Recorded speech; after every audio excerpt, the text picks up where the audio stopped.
कहानी राजनीति से प्रेम तक, रिंकू और दिलीप की कथा। एक समय की बात है जब कोलकाता के सड़कों पर सिर्फ ट्रामों की घंटियां नहीं बजती थी, बल्कि हर नुक्कड़ पर किसी न किसी मुद्दे को लेकर बहस चलती रहती थी।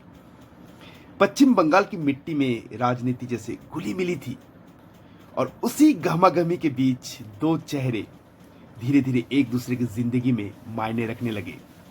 रिंकू मजूमदार और दिलीप घोष। रिंकू मजूमदार एक ऐसी नेता थी जिनकी छवि नारी सशक्तिकरण की मिसाल बन चुकी थी। उन्होंने अपने राजनीतिक सफर की शुरुआत छात्र राजनीति से की थी और वक्त के साथ महिला मोर्चा की एक मजबूत आवाज बनकर उभरी। उनका काम करने का तरीका अलग था, झूठे वादों से दूर, जमीन पर उतरी हुई राजनीति।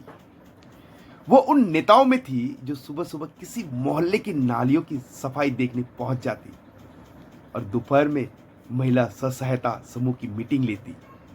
वो एक आंदोलन थी जो हर उस व्यक्ति के लिए प्रेरणा बन चुकी थी जो राजनीति में सेवा की भावना लेकर आया था। दूसरे और थे दिलीप घोष, बीजेपी के कट्टावार नेता जिनकी रैलियों की भारी भीड़ जुटती थी। उनके भाषणों में गर्मजोशी थी और व्यक्तित्व में एक अडिग विश्वास। वो अक्सर कहते थे, राजनीति में ईमानदारी सबसे कठिन हथियार है, लेकिन वही सबसे प्रभावी भी होती है। उन्होंने राज्य में संगठन को मजबूती दी, कार्यकर्ताओं को नई ऊर्जा दी और पार्टी के लिए एक स्थायी चेहरा बनकर उभरे।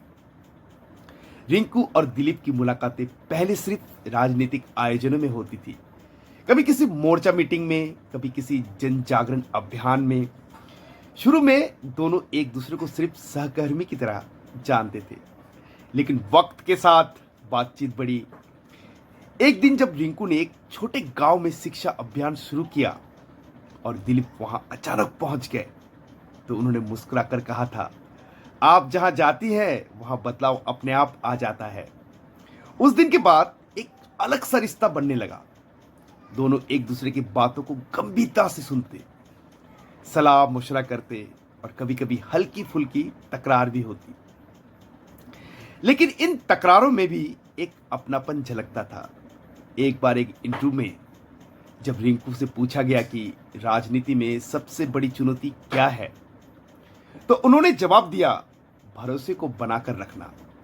और शायद वही भरोसा धीरे धीरे दिलीप के साथ उनके संबंधों की नींव बन गया। फिर एक शाम जब कोलकाता के ईडन गार्डन में इंडिया बांग्लादेश का मैच चल रहा था, स्टेडियम में कैमरे ने एक दिलचस्प दृश्य कैद किया। रिंकू और दिलीप एक साथ बैठे थे, हंसते हुए आराम से। अगले दिन अखबारों में तस्वीरें थी, सोशल मीडिया पर चर्चाएं।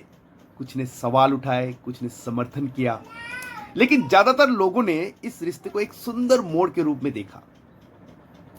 कई महीनों बाद जब रिंकू ने प्रेस कॉन्फ्रेंस में यह घोषणा की कि वो और दिलीप जल्दी शादी करने जा रहे हैं, तो मानो कोलकाता की हवाओं में कोई मिठास घुल गई।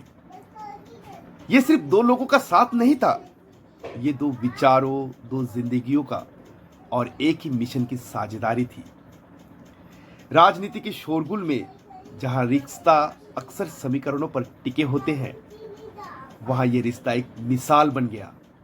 यह शादी एक संदेश थी कि सेवा और समर्पण की राह पर चलने वाले दो लोग एक दूसरे का हाथ थामकर जिंदगी को और भी अर्थपूर्ण बना सकते हैं।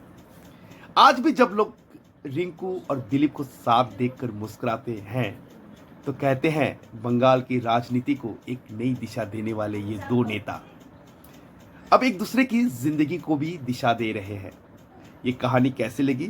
ये एक काल्पनिक कहानी है, इनके वास्तविक जीवन से कोई संबंध नहीं है। इनकी सोशल मीडिया पर चर्चा चल रही है, तो मैंने सोचा चलो एक सुंदर सी कहानी लिखा जाए इनके बारे में। और अगर कहानी अच्छा लगे तो लाइक, शेयर और कमेंट कीजिएगा और टैग कीजिएगा कि कहानी इन तक पहुंचे। कैसी लगी बताइएगा। धन्यवाद।